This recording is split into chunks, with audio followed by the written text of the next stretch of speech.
Shalom saudara. Hari ini kita akan belajar sesuatu yang sangat penting sekali, yaitu untuk apa manusia diciptakan. Pernah tidak saudara memikirkan pertanyaan ini? Pertanyaan ini seharusnya kita pikirkan, karena orang yang tidak pernah memikirkan hidupnya dengan serius, orang itu akan dipaksa berpikir terlalu keras dalam hidupnya. Sekali lagi, orang yang tidak pernah memikirkan hidupnya dengan serius, orang itu akan dipaksa berpikir terlalu keras dalam hidupnya. Sokrates berkata, kehidupan yang tidak pernah diuji sebenarnya tidak layak untuk dihidupi. Bagaimana dengan kita? Pernahkah kita memikirkan pertanyaan ini? Karena bagaimana kita hidup, apakah ini penting atau tidak penting, apakah ini berarti atau tidak berarti, ditentukan oleh pertanyaan tadi. Untuk apa kita diciptakan? Ini akan menjadi sebuah pertanyaan besar yang akan mempengaruhi hidup kita. Saya tidak tahu seberapa sering saudara memikirkan pertanyaan ini. Dalam Yesaya 43 ayat 6-7 berkata, "Aku akan berkata kepada utara, berikanlah, dan kepada selatan, janganlah tahan-tahan. Bawalah anak-anakku laki-laki dari jauh, dan anak-anakku perempuan dari ujung-ujung bumi. Semua orang yang disebutkan dengan namaku, yang kuciptakan untuk kemuliaanku, yang kubentuk dan yang kujadikan."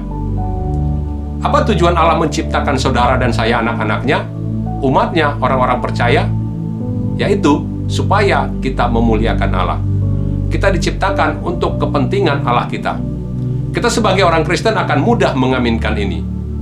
Kita akan mengatakan, haleluya, memang Allah menciptakan kita.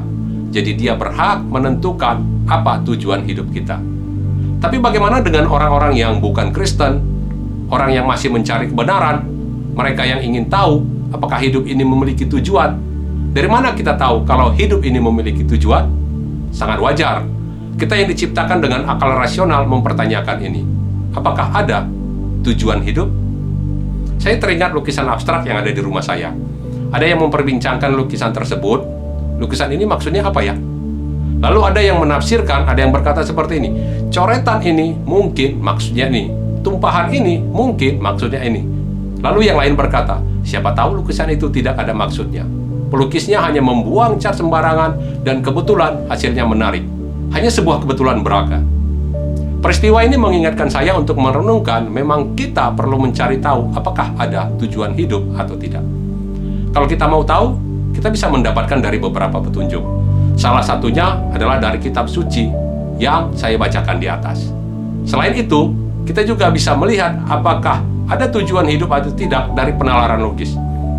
Coba saya terangkan dengan sebuah ilustrasi supaya kita bisa lebih paham. Ada sebuah ruangan, di dalam ruangan itu ternyata ada meja dan di atasnya terdapat kertas dan pulpen.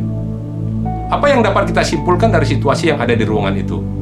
Apakah kita bisa langsung menyimpulkan bahwa keberadaan kertas dan pulpen itu ada tujuan? Belum tentu juga. Mungkin ada yang menyimpulkan, oh, ada orang yang kerja kelompok, satu orang ketinggalan kertas, dan yang lain ketinggalan pulpen. Situasi itu terbentuk secara kebetulan saja karena ada keteledoran tanpa ada tujuan. Dari situasi di atas, kita menemukan keteraturan, ada meja, ada pulpen, ada kertas. Tapi kita belum yakin bahwa situasi itu menentukan adanya sebuah tujuan, karena memang belum rumit dan kompleks. Seandainya saya tambahkan unsur lainnya, kita masuk ruangan, ada AC hidup, ada laptop, ada komputer, ada buku yang tersusun rapi, ada tablet, ada HP, ada alat tulis, ada makanan ringan, dan semuanya tersusun rapi. Apakah masih ada yang berpikir kalau situasi ini terjadi karena sebuah kebetulan, tanpa ada tujuan? Hanya orang bebal dan konyol yang mengatakan bahwa itu tidak ada tujuan, karena variabelnya banyak, kompleks, dan ada keteraturan.